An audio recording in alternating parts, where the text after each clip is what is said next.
Cho nhục ăn. Nè này nè. Ngon chưa? Ăn thôi. Ngon phải con phải con. Anh ở đây dừng xe cho đó. Bây giờ. Ăn giờ đang cái tiền.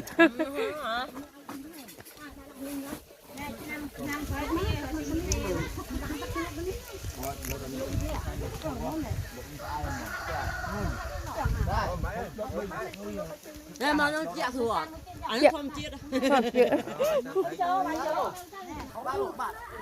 Dớ nó mau rồi, dớ con ba mau rồi.